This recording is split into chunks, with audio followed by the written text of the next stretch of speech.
Hello, and welcome to this general election debate for U.S. Senate. This debate is sponsored by Clean Elections, the state's nonpartisan voter education agency. My name is Nohelani Graf. And I'm Steve Goldstein. We'll be co-moderating today's debate. Thanks to a partnership with the Clean Elections Commission, the Arizona Media Association, and Bitfire Studios, we're working to make sure these 2024 debates are the most accessible in Arizona history across local TV stations, radio stations, and digital platforms, including support from local newspapers. Before we get to the rules for this debate, we want to pause and invite both candidates to the stage. Democratic candidate Ruben Gallego and Republican candidate Kari Lake.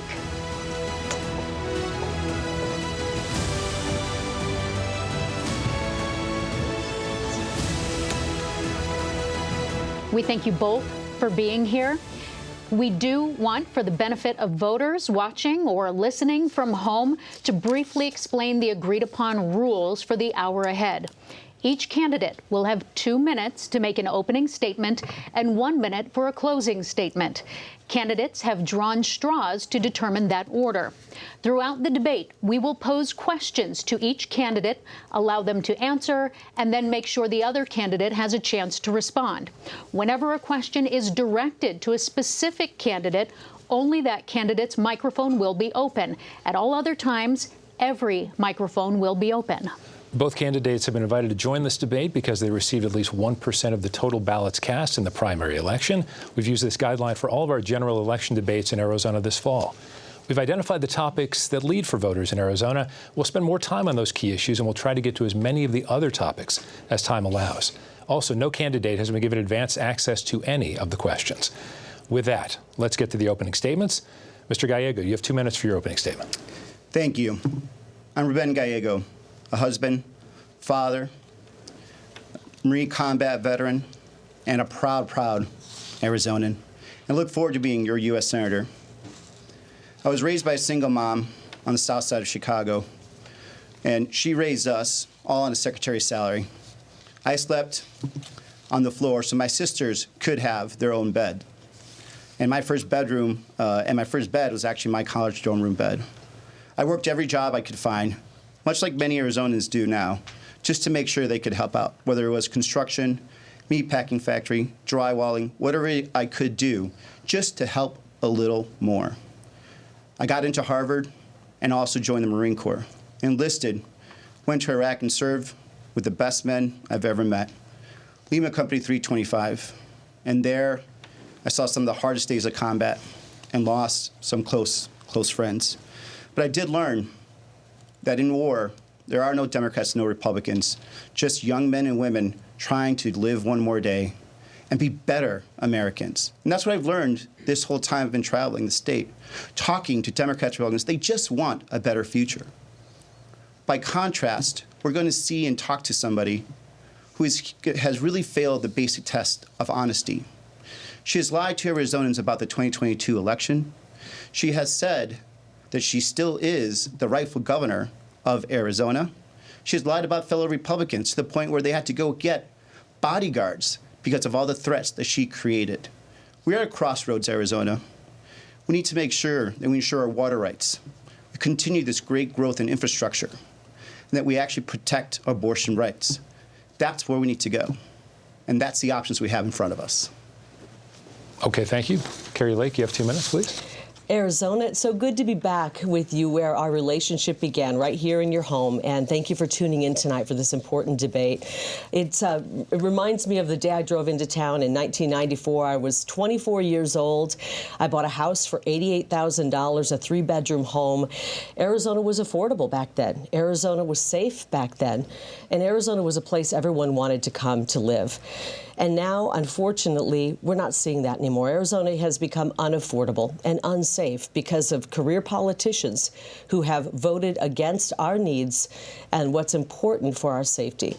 We are going to be hearing tonight from somebody who's undergone an extreme makeover, to quote an old TV show, somebody who has voted with the most radical Democrats in Washington, D.C. to tear open our borders that were delivered to him in a safe way, with President Trump securing our border, who has torn apart our economy and who has made our children and our lives less safe. And so tonight we're going to watch as somebody tries to reinvent himself, somebody who used to be a member of the Progressive Caucus, somebody who has destroyed the very congressional district that he has served for the past 10 years, where homelessness is on the rise. It's the fastest growing homeless population, where quality of life is diminished. We want to get back to the days where Arizona was affordable and safe. And when we put America first, we can do that. We need to put our country over our party. That's what we need to do, country over party, and that's what America First is all about. Unfortunately, for the man I'm standing on the stage with tonight, he took an oath to protect us from enemies, foreign and domestic, and we've seen enemies coming across our border. We've had 20 million people pour across our border. Our border is wide open. Murderers have come in, criminals have come in, and terrorists have come in. I want to go to Washington, D.C. and help President Trump secure the border, bring back that strong Trump economy, make it so that we can have the American dream once again for our young people who feel that they don't have access to the American dream. I'm looking forward to the debate tonight, and I thank you for tuning in. Thank you. And we are going to start with the border this evening. And as this is an intricate issue, we have separated this topic into two categories: border security and immigration reform. Mr. Gallego, you were one of the earliest and most emphatic critics of a border wall. Has your perspective changed on that? How much of a role does a border wall need to play in an overall security package? You have 2 minutes. Well, I think a border wall is important to a security package, but it also has to be coupled with technology, manpower, and then laws that come behind that. So this is why it was important that that the border security compromise bill passed, because it had a lot of those elements. And I have voted for border walls in the past, and actually hundreds of miles with the border walls, because where appropriate, with the proper manpower and staffing, it does work. What doesn't work is when you put a border wall without the manpower and without the actual laws that you need to implement behind it, because then it doesn't end up being of any use and it's just costing us more money. So this is why we focus on things such as the border security bill, right? Something that was extremely important. It was a compromise between the most conservative Republicans and Democrats to make sure that we brought some effort. This is something that the Border Patrol wanted and endorsed. It would have brought thousands of Border Patrol agents, thousands of asylum judges, thousands of ICE agents, as well as the technology that we needed at our ports of entries. And this is stuff that I heard from our Border Patrol union. I heard from the mayors that I've visited down there, our county officials, and they needed this and they wanted this. This is why it was very, very sad that Kari Lake came out and was against that bill, even after they was carved off between the foreign policy aid and just solely standing. She was still against it, not because there was a better option, but because she needs it. She needs this to be a border problem, because that solution would have brought a lot of the problems that we have under control. And look, from day one, I've worked in a bipartisan manner when it comes to this. One of the first things that I did when I got to Congress, I worked with Congresswoman Martha McSally, a Republican from Southern Arizona, to get veterans to join Border Patrol. Even recently, I signed on to a bill, the only Democrat signed to a bill, Representative Crenshaw of Texas, to get more federal law enforcement, make it easier for them to actually join Border Patrol, something that has been very difficult and something that the Border Patrol agents themselves told me they wanted to be able to do. Thank you. Mrs. Lake, 2 minutes. I'm going to give you the 2 minutes, a full 2 minutes here, to talk about the border wall and can it upstand and withhold without adding extra security and billions on technology. I just jotted down Ruben's exact quote. He called it the dumb, stupid border wall. He wrote an op-ed that said why we should never build Trump's wall ever. So we're getting the extreme makeover version of Ruben tonight.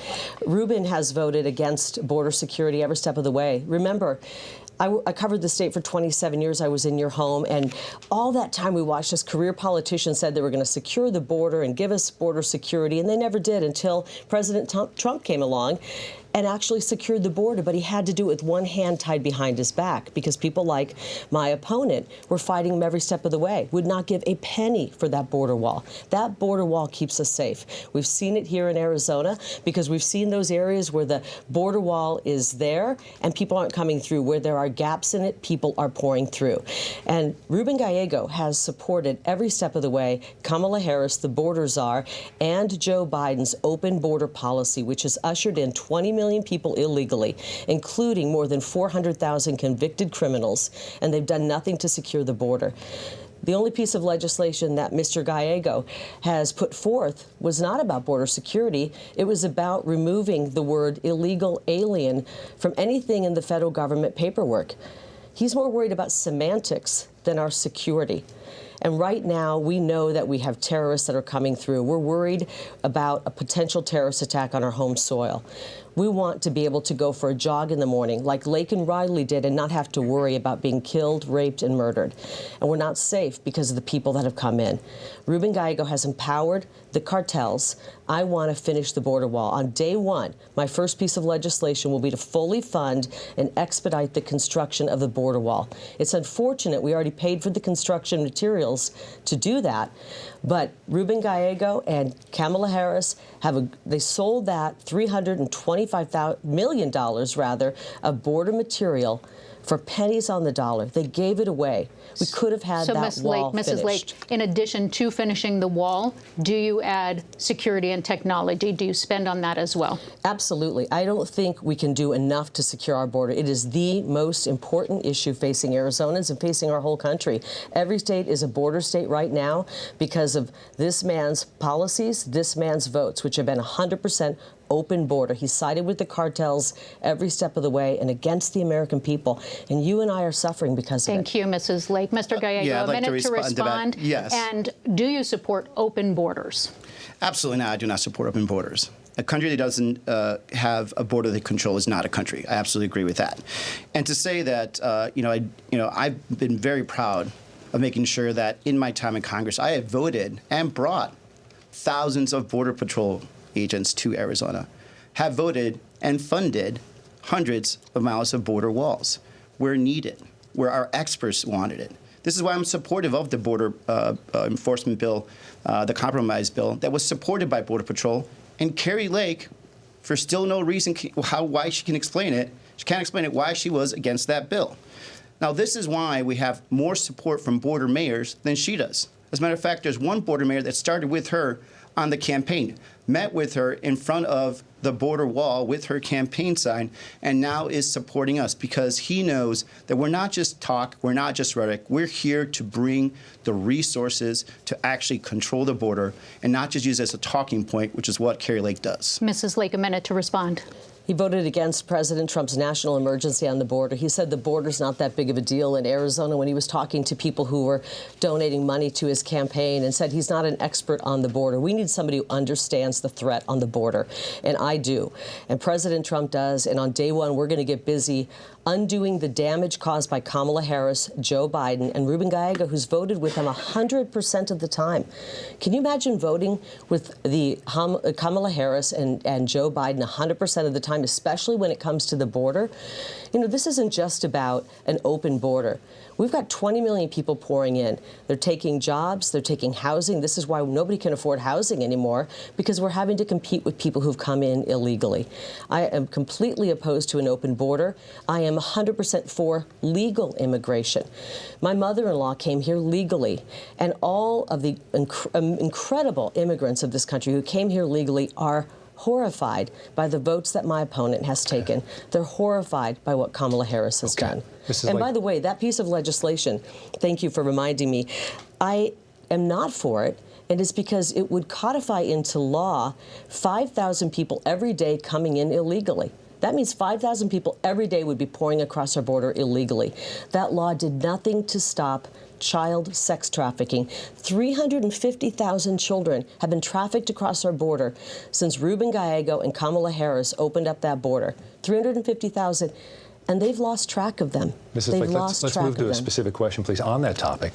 Are there any elements of that bipartisan border bill you would have supported? Actually not, because it was not done properly. Okay. Listen, here's what happens in Washington, D.C. These guys meet in back rooms. They have an idea. They say, let's put a border deal together. Let's call it the Safe Border Act, whatever they call it, because they always call it something, and it's really usually the opposite. Then they throw a bunch of other stuff in there, and they never get to it. And the problem with this piece of legislation that I had a real problem with, Steve, was that they attached it to $115 billion in foreign money, and more money, our money, Arizona's money, going overseas to kill people. And when they couldn't get this passed because there was no bipartisan support, they may have had 3 different people writing it and pushing this, but there was no bipartisan support. 3 people supporting it. The senators were not bipartisan behind it, and in the House they weren't supporting it either. And the people weren't supporting it. So what they did is they separated it out, and Ruben Gallego voted to send another $60 billion to Ukraine. And after he made that vote, he sashayed around the floor of Congress, waving a Ukrainian flag. I want to ask the veterans out there, can you ever imagine standing on the floor of Congress, standing anywhere, and waving the flag of another country? That is what this gentleman did. He sold us out. He sold us out to Ukraine. He spent $260 billion. He's voted for every penny of that, but he would not help President Trump build the border wall. Even when President Trump said to the Democrats, I want to make a deal when it comes to DACA. I want to make a deal when it comes to DACA. Let's make them citizens in exchange for helping me come up with money to build the border wall. And Ruben Gallego and the Democrats said no. They're using these DACA recipients as political pawns. I find that to be disgusting, Ruben. Why are you using them as pawns? Why wouldn't you make a deal with President Trump? Let me have you jump in about that, specifically about the Dreamers. What's your level of support? Actually, I was actually in the room when I was negotiating this with General Kelly, Chief of Staff of then President Trump. And we actually did agree to give the border wall for Dreamers. And then he came back and said, well, now we want to actually take and bring down more legal migration, take out green cards and everything else like that. Yeah, so that's actually not true. I was actually in the room, and I'm sorry. Instead of the 650,000 DACA first, please, and then we'll... President Trump tripled it. So I promise you a rebuttal. I promise you. But back to this. This is something that actually she has been avoiding. Why don't we just give Dreamers status? Kari Lake, this whole campaign, has dodged what would happen with Dreamers. She talks about deportation, but she'll never answer if is she going to deport the Dreamers in this country, because I don't think Dreamers should be deported. Kari Lake keeps avoiding these types of very, very hard answers. And back to, let's talk about this. The bill was actually separated. So eventually, once from pressure from politicians like Kari Lake, who again just want a border problem, won the day, and a lot of Republicans walked away from a border compromise bill that did have a lot of Republican co-sponsors. They separated it out to actually have a separate bill only on the border, and Kari Lake again voted no. This is why she doesn't have support of so many of those border mayors. That's why we actually now have 45 Republicans, former electeds and current electeds, have now crossed over and support us, because they understand we take this serious, not just the campaign rhetoric. This was going to codify people pouring across our border.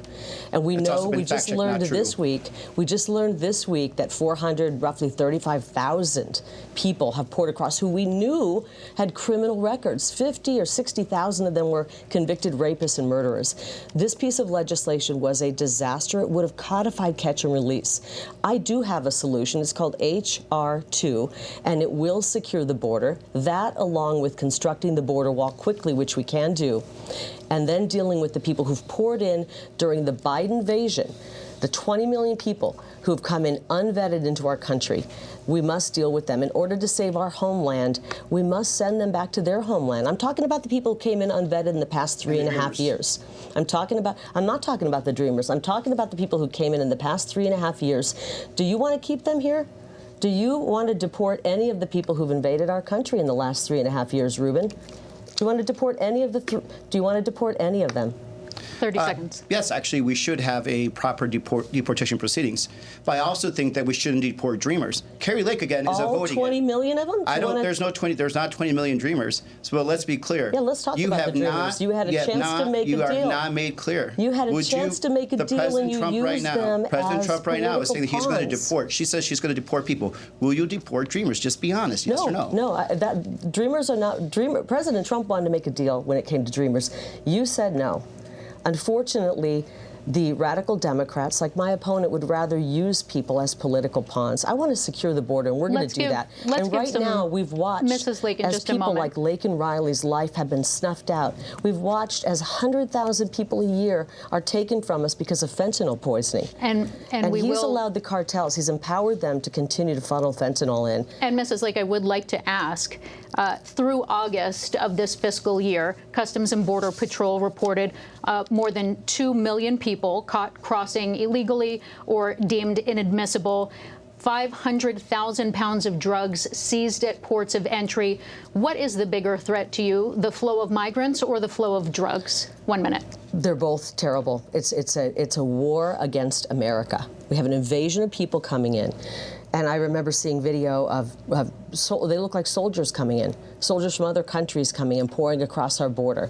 And then we have the cartels empowered by Ruben Gallego trafficking drugs into our state. We are the funnel for fentanyl. I have met so many parents and loved ones on the campaign trail who come up to me and they wait usually till the end of an event. You can spot it. There's a sorrow that you see in their face, and they come up to me at the end of an event. And they say, I lost my son. He was 16 years old. He took a half of what he thought was a Xanax pill, and he's not with us. A 20-year-old daughter, a young mother. We are losing a generation of people. We're losing an entire generation of young people, and you should know better, Ruben. You've even said this. You have admitted that you have a loved one who was a convicted felon drug trafficker, who's trafficked drugs into our country. Mr. Gallego, a minute to respond to this. I want to finish this because I feel for you. You got emotional talking about that, a close relative of yours. And for you to continue to vote to empower cartels to bring in fentanyl, which is a weapon of mass destruction, into our country, you talked about the sorrow. Mr. Gallego, 1 minute. He talked about the sorrow he felt from having a family member who trafficked drugs and how hard it was for him. And what you're doing to families right now, Ruben, is you're making that be their reality. You're making it so moms and dads out there are losing people because of drugs. Your Mr. votes Gallego. on the border have empowered the cartels. You know, I've taken this so seriously that, you know, I was actually in support of a bill that would have brought more technology to the border, that would have actually checked all the scanners. And by the way, that was in the bill that Kari Lake also, again, stood up and said, do not pass it. Not because it wasn't a good solution, because it would have brought a political solution to an end that she needs. She needs this talking point. You know, I take this so seriously that as a member of the Armed Services Committee for the last 10 years, I actually introduced a bill into it called The Buck Stops Here, which helps us track down the sources of money that goes to fentanyl all the way from China to Mexico into the United States. So I do take this seriously. And again, this is why I have more support from elected officials and leaders in this country and in this state than she does. Border mayors that used to campaign with her are now campaigning with me because they don't think that she's serious about this. As a matter of fact, we have 45 Republicans, again, that aren't campaigning with her. And what it seems like, Donald Trump doesn't want to campaign with her anymore either. He's not allowing her pictures on any of his billboards. So this is what we're seeing right now, a candidate that could only talk but doesn't actually produce results. Well, Mr. Gallego, one of the impacts that we see that's really being felt by border towns that we heard from in the questions that were submitted by voters is that the hospitals in border towns are spending on medical care for migrants. Food banks have been impacted and continue to be stretched. That's right. And so now locals worry that there aren't enough resources left for them. So how do you rectify or regulate the financial impact for those communities, especially when we're looking at both for-profit and nonprofit organizations? 2 minutes. It's a great question, actually. I've been working for, you know, the last 2 years, especially to make sure that we bring money to our border communities. This is money that's been asked by Yuma County, Santa Cruz County, Pima County, Cochise County. County. The money in the NGOs that are transporting people. We're going to give him his time. Okay, he wants to fund the NGOs that are I'll give you a transporting. response. So these communities, including these nonprofits that work with our local communities, are essential to actually making sure that the streets aren't full of men just walking around, right? And so what they do, with the help from us through FEMA, which, by the way, she wants to cut these funds, is we made sure that these migrants aren't affecting these small towns that can't take that impact, and that our local communities, our hospitals, firefighters, law enforcement, ambulances, that they're all reimbursed. Kari Lake, I mean, she will do anything and say anything to gain power, including lying. I haven't had a vote in this. You have had a vote for 10 years, Ruben. Why haven't you voted for Mrs. Mrs. Lake has said that in 1 minute. that We took money from FEMA, Ruben? We took money from FEMA for a hurricane, when in fact we appropriated money specifically for those border communities because they were asked for by these mayors. And now she says we should cut that. She says we should cut that. These mayors, so I hope you'll call the mayor of Douglas, the mayor of Nogales, the mayor of Yuma, and say, hey, because I want to earn points with my friends on these right-wing talk shows, I'm going to cut your funds. Because she's lying right now. She's lying that the money that went to FEMA came from that fund. It actually is going directly to them. But of course, it doesn't matter. As long as she gets to get her talking points in and she gets to lie and get power, Arizona, especially our border communities, are the ones that are going to be hurt. Mrs. Lake, how do you rectify the financial impact for those border communities? It's 2 minutes. absolutely horrifying. Hospitals having to close down, hospitals there that aren't being paid because people coming across illegally are getting services and they're not being paid for them. And Ruben's idea is to actually funnel billions of dollars into the NGOs that are actually taking part in transporting people further into our country, not just here in Arizona. Go to the airport. Take a red eye out of Phoenix Sky Harbor. It looks like a migrant encampment because so many people are moving from Phoenix Sky Harbor to all points, all 50 states. And Ruben Gallego has funded that. That's what he wants to do. You know, the real answer, the real solution, Arizona, is not to have to pour billions into all of this, is to shut down the border. Build the border wall that he calls a dumb, stupid border wall. Build the border wall, and then, Ruben, we don't have to pour billions of dollars into the NGOs. The real solution to help these border communities so that they aren't taking a financial hit is to finally put the border wall up and get serious about border security. But Mr. Gallego would rather pour $260 billion of your hard-earned tax dollars into Ukraine to fight for their borders, not our borders. I want to protect you. That's why President Trump, my good friend, has called me Border Kari Lake. I love the nickname, and I'm going to go there to Washington, D.C. and help him build that border wall and secure the border. We can't afford what Kamala Harris and Ruben Gallego have done. Can you imagine he's voted with them 100% of the time for an open border? We're not safe because of it. Fentanyl's falling into the hands of our young people. It's affecting our economy. If you're out there working 1 or 2 jobs, when you bring 20 million people in, they're going to work for peanuts, especially under Ruben Gallego's plan, which is to pay for their housing and give them an EBT card with thousands of dollars on it to pay for their food. They don't have the monthly expenses to live, and so they can work for a reduced wage. It brings your wages down, and it makes all of our families have to struggle even more. And ask the police about it. Okay. They're struggling because more crime. How many of you out there know somebody, or you yourself, have been a victim of crime from these Chilean gangs, the dinnertime bandits who broke into homes and are terrorizing people here in the valley? Thank you. We're going to dramatically change. I'll give you 30 seconds, and we'll dramatically change topics. Just 30 seconds. 30 seconds. Well, number one, there's been no hospital that's shut down.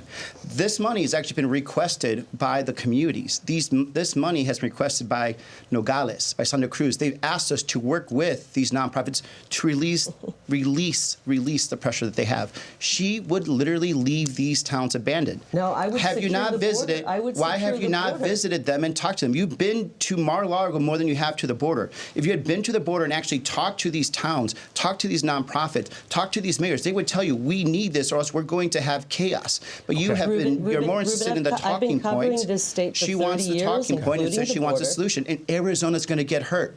Arizona's going to get hurt. You have hurt Arizona. I've been to the border more times. We've given you a chance on this. I've been to the border more times than you've probably been to Arizona.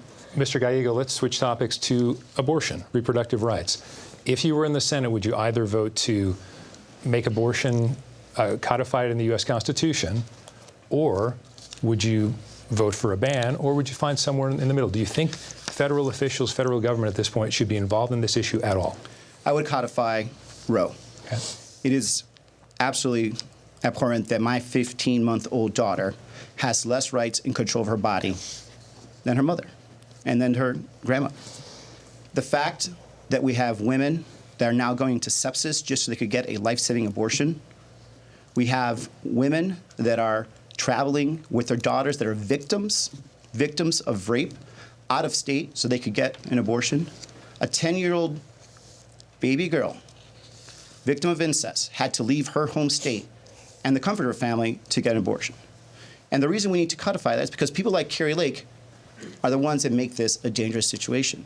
This is a person who only 2 years ago, actually less than 2 years ago, said the 1864 territorial law a law that said if you were an abortion provider, it was a mandatory 2-year sentence, and it had no exceptions for rape or incest, was a great law. She said it was a great law. She said she was thrilled when Roe was overturned. And then when she was disappointed to find out that the 1864 law, again, the one that had no exceptions for rape or incest, was not going to get enforced, she said, well, I hope the sheriffs will do their jobs. Can you imagine? It's not true. We have it on tape. These are all your words on tape. Can you imagine Sheriff Joe Arpaio enforcing abortion laws? This is who Kari Lake is. She has told us what she would do. She said it. She said she was thrilled when Roe was overturned. And so do we want politicians like Kari Lake to be involved in these very, very difficult decisions when they should be left to the woman, To the the doctor, states. and the family? Okay, Mrs. Lake, you have 2 minutes. It should be left to the states. I agree with Ruth Bader Ginsburg. She said this should be a decision left to the states. Everyone knew it was unconstitutional. And Arizona, and I want to speak to the women of Arizona. I'm the only woman on this stage right now. I don't think I'm standing next to a woman. And so I understand how difficult these choices may be. And we have the choice as Arizonans to decide what our abortion law will be. It's going to be up to us, and we're going to decide in November when we go and cast our ballot. And Ruben Gallego wants to take that choice away from us. He wants to take it back to the federal government in some back room with Chuck Schumer and decide what our abortion law will be here in Arizona. It's going to be up to us. I want us to have that choice, and whatever the law ends up being, whatever our choice ends up being, I will respect. I come from a large family. I'm the youngest of 9, and we had 8 girls, so I know a lot about women. I have a daughter myself, and I want to make sure that we have the choice to decide what our abortion law is here in Arizona. He knows, and Steve, you know this as well, we're running for federal office. This isn't going to be decided in the Senate. This is not. And I will tell you this, I will never pass a federal abortion ban, nor will I approve or vote for federal tax dollars being used for abortion. But here's what I will do, because I'm a mother and I care deeply about women. And because things have gotten so desperate in this country, more and more people are choosing to have an abortion because they can't afford to live, let alone take care of a baby. I don't want any woman out there to make that choice because she can't afford to live because of the votes that people like Ruben Gallego have made that have made our economy practically collapse. It's on life support right now. So I want to go to the U.S. Senate and pass the most pro-family legislation. I want to make sure that UVF is protected. I have many friends who are here. They're my friends today because of UVF. And I have many of my friends who have had children and experienced the joy of motherhood and parenthood because of UVF. This is sad because Ruben Gallego doesn't really care about women's rights. When it comes to our women, our girls who are athletes, he wants us to have to compete against men, biological men. To follow up, you said that you would not support a federal ban. Do you stand by that if Proposition 139 here in Arizona that would override our state ban, would you still not pursue a federal ban? First of all, we don't have a state ban. We have a 15-week abortion law that was passed by both Democrats and Republicans, signed into law by both Hobbs and Governor Ducey. And so we don't have an abortion ban. But I will not pass a federal abortion ban in the United States Senate. Ruben Gallego wants to take the choice away from us. He doesn't really care about women's rights. If he cared about women's rights, first of all, I'm astounded that he actually knows the difference between a woman and a man, because I thought there were, 147 different genders. I do care about women's rights. I come from a family of women, and I have a daughter of my own and many nieces and nephews. And I care about Laken Riley's right to exist and live and be safe. But his votes have caused it to where people are pouring across our border, dangerous people, taking away the lives of women. I care about the ability for our daughters to be able to participate in athletics. He doesn't want that. And he doesn't care about your First Amendment right to the women out there who might disagree with him politically. He wants to censor you. So let's talk about women's rights. Women care about a lot of different issues, Ruben. I know you spent, $40 million on attack ads regarding abortion. Think of how many lives could have been saved and how many women could have been helped with $40 million. And think about what we could have done to help make our country a better place with all those attack ads. Mr. Gallego, Yes. I'm going to give you a minute to respond, and I also want you to clarify, because you said you would vote to uphold Roe on a federal level. So that means that states can only intervene in the third trimester. That's correct. We'd go back to what were the protections we had for the last 50 years in a row. Now, Kari Lake also, I think, misspoke to give her credit, where she said that the 15-week ban is good, and it's not a ban. There's also, within that current law, no exceptions for incest and rape. So again, we're going back to what she originally was saying not too long ago when she said this very restrictive law that had no exceptions for rape or incest, that would have jailed providers, was a great law. Someone that was willing to look at a mother and say, I know your daughter was raped, but she does not have a right to an abortion. She was willing to say that just 2 years ago. And now we're going to trust her? We're going to trust her now? I mean, this is the same person that's still lying about winning the 2022 election. And yet we're going to trust her. She's failed the basic test of honesty. Why would we trust her with our daughters? Mr. Gallego, Mrs. Lake, I'm going to ask you specifically. I want to ask you about. Can I just respond real quickly to 30 what he seconds. said? He acts like he cares about us. I want to speak to the women out there, but when you look at his character and his background, he has been harassing women and being disparaging toward women from the very beginning. When he worked at City Hall, he had a complaint about a hostile work environment and being hostile toward women. He went over to the legislature, he had a sexual harassment filed against him in the legislature. People go crying out of his office. This is a man who is putting on his Extreme Makeover Act, and what you see behind the scenes is not somebody who cares about women. Lake, we want to get some specifics for voters because you did mention that you have a plan to support those catch services. So things like state foster and adoptive services, mental health services for women in postpartum care. What is your plan to support those services? I'm so glad you mentioned that, because that gets mentioned so infrequently in this discussion. You talked about we've talked about abortion, but we haven't talked about adoption. And there's so many families out there who would love to adopt a child. I just saw a statistic and it broke my heart. It said that 60% of women who have an abortion would have chosen not to have one if they knew there was financial help out there or emotional help. And so if we are just offering a little bit of help to women, they will choose to have that baby. And so I want to make sure that those choices are out there. And a lot of these you mentioned are state programs, so that would be done at the state level. But anything we can do in the federal government to assist in that, we need bigger families. We need families out there. Our birth rate is dropping to a precipitous level, actually dangerous. And we can't just import new populations. We want to have families growing. And so I want to make sure we've got child tax credit, we have support. You know, I just believe deeply in how beautiful and wonderful families are, coming from a big family myself. Thank you. We didn't have much, but we had love, and a big family is a really special thing. So I want to make sure that women have that ability. And Mr. Gallego, 1 minute, would you try to work in something on a federal level to provide better services for families who are trying to afford their children, and if any of the stricter state abortion bans are upheld? Well, certainly we should make sure we continue with some of the great work we did with the child tax credit. That brought childhood poverty down by 60%, which, by the way, Kari Lake was against when the bill was on the floor. We should also move into child care. Right now, childcare is more expensive than sending your kid to ASU. So these are the things that we should be doing as often as we can to make sure that we're making every day a little better.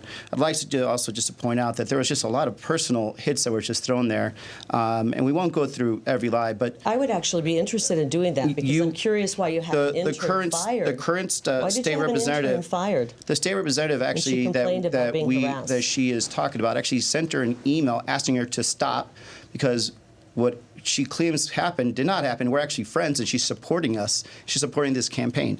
Number two, this is a trend you're going to see with Kari Lake. Whenever she doesn't have an answer, she just goes for a personal attack, because she has no good answer on abortion. She will ban abortions. She was willing to tell a mom that your daughter cannot have an abortion even if she was raped just 2 years ago. We're going to move on. We're going to move on to the economy, because both of you have a lot of things to say about that.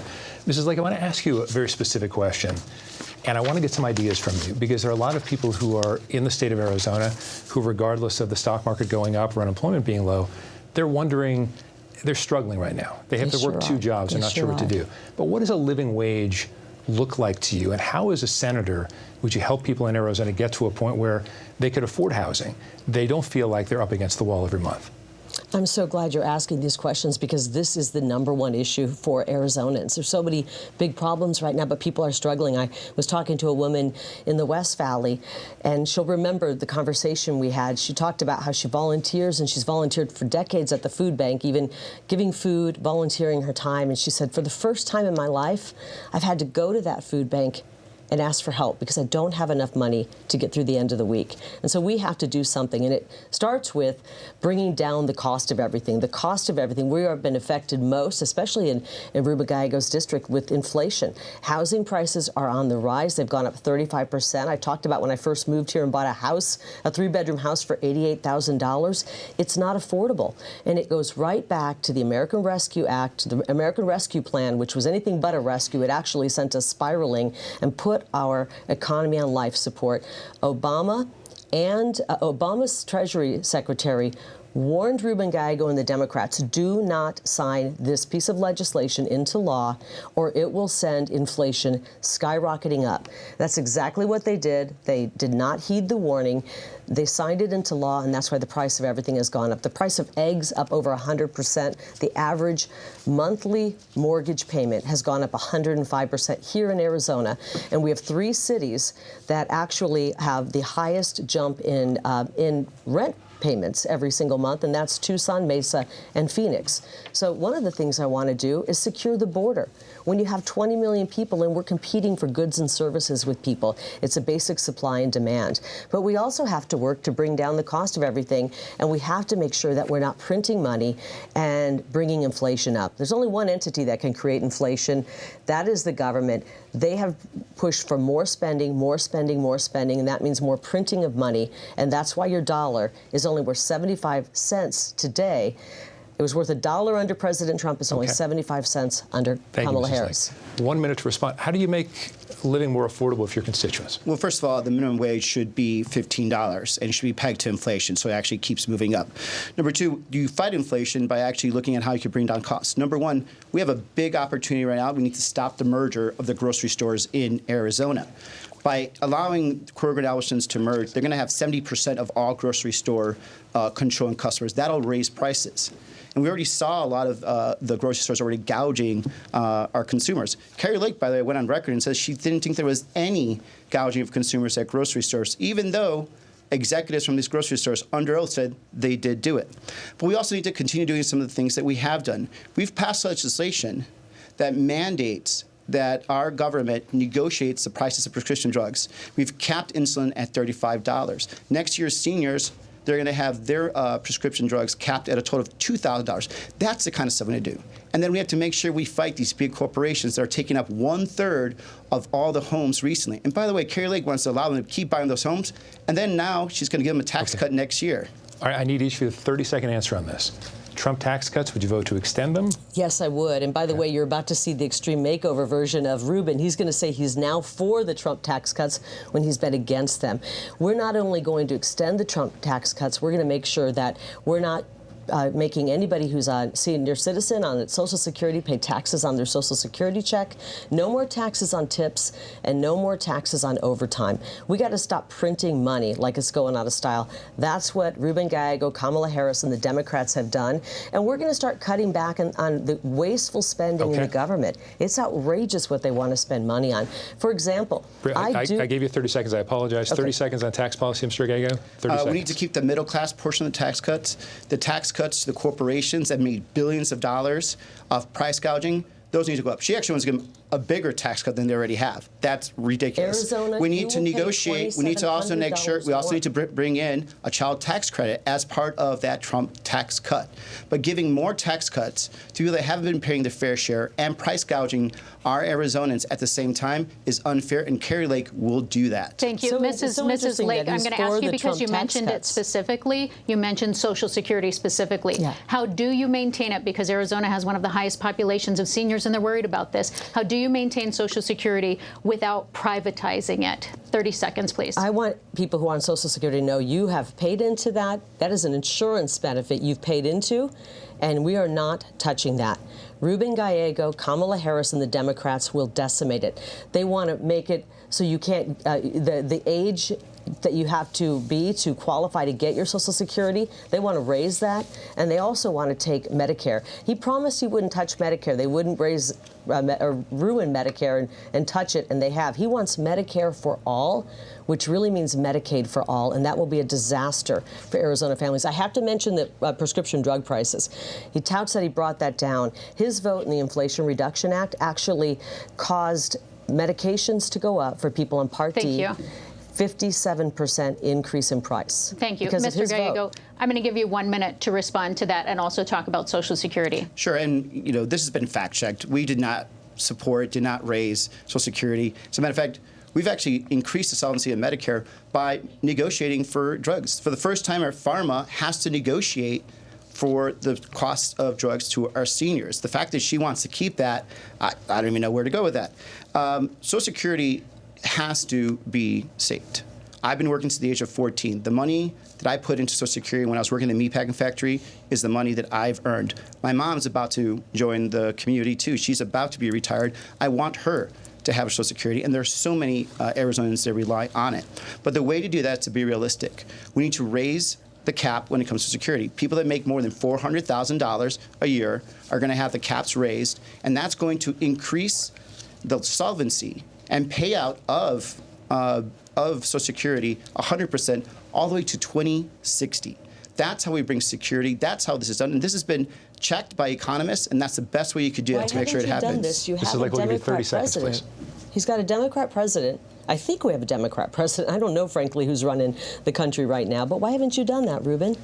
We've had a Democrat president. Your first day on the job. Actually, do your have a first day bill. on the job was 10 years ago. So I actually And do you have a haven't done bill, Social Security Act of 2100, that exactly does that. And love to have the Republicans not stop the bill and filibuster it also. But of course, I'll continue working on that. And this is the difference between me and Kari Lake. Like, I actually try to work on things. She just has talking points. So just talk and not really know what she's saying. Well, it's interesting because he's voted with Kamala Harris and Joe Biden. Arizona, you got to know this. He's voted with Kamala Harris and Joe Biden 100% of the time. He wants to act like he's bipartisan. He was the leader of the Progressive Caucus. That's where all the ideas that we scratch our head and go, who came up with these crazy ideas, come from. This is like, I'm going to cut you off so we can move on to other topics. Okay. We're almost running out of time. So, two hottest summers in recorded history, last couple of summers in Phoenix. Whether it is human caused or whether it is cyclical, there certainly is a climate difference going on here in Arizona. What are some ideas you have to make sure we're ready to have enough energy and enough water here in the state if, in fact, we do get hotter? Well, I wouldn't do what the Democrats did, which was take a great energy policy that President Trump had put in place and decimated on day one, hour one, like Joe Biden did with the support of my opponent. We definitely can't do that. We need to bring back and start building the Keystone XL pipeline and continue, as President Trump says, to drill, baby, drill. I want to look at all sources of energy. We absolutely need plentiful energy that's inexpensive and reliable. We want reliable energy. The price of electricity has gone up some 30%. I was reading an article the other day of a woman who's a retiree who has to keep her house at 83. She keeps the windows and shades closed because she just can't afford to cool her house. We need to bring the price of energy down. And unfortunately, with the moves the Democrats did right when they got into office, it caused a spike in energy prices. Only now are they realizing they're in trouble and they're starting to drill once again. But the Democrats want us to be reliant on foreign energy. Foreign energy with Middle East and Venezuela. They don't want us to have our own energy. We've got to look at all sources of energy. I want to look at everything. Everything should be on the table to use that's, like I said, cheap and reliable. Mr. Gallego, we'll give you 2 minutes to respond to that. Environment plus energy. Well, look, we have to first accept that climate change is happening. And so we prepare by that by actually having a very resilient grid. We need to bring in more baseload energy, and that's going to have to be nuclear. And that's the quickest thing we could do to make sure that we could continue the growth that we have in Arizona with manufacturing and residential to make sure that we can meet that. Number two, she didn't bring up water. This is Arizona. She should have brought up water. But we need to make sure that we're making water investments to deal with the drought that is caused by climate change. So that means we need to make sure that we have more water reclamation projects. We're going to have more transference projects. We're going to have to cover our canals to stop evaporation. In the 2026 negotiations that are coming up, we're probably going to have to cut about 760 acre-feet of water, which is going to be very dangerous to some of our farmers. They're going to be shut off from that. So these are the real things that she should be doing. But she's in denial about climate change. Well, but we should not be surprised. surprised by that. She's still in denial about the 2022 election. And now I give you 1 minute. You have 1 minute. Will you finally tell the people of Arizona, did you win or lose that election? Can I talk about water really quickly? Because I'm going to give you 30 seconds to water. respond, and please talk about water. Are 30 we going to seconds, also talk please. about water separately? We're running out of time, so okay. 30 seconds. Let's talk about water. He's had 10 years in Congress. He's done nothing. I've lived here for 30 years, and I've watched as politicians continue to say we have a water crisis.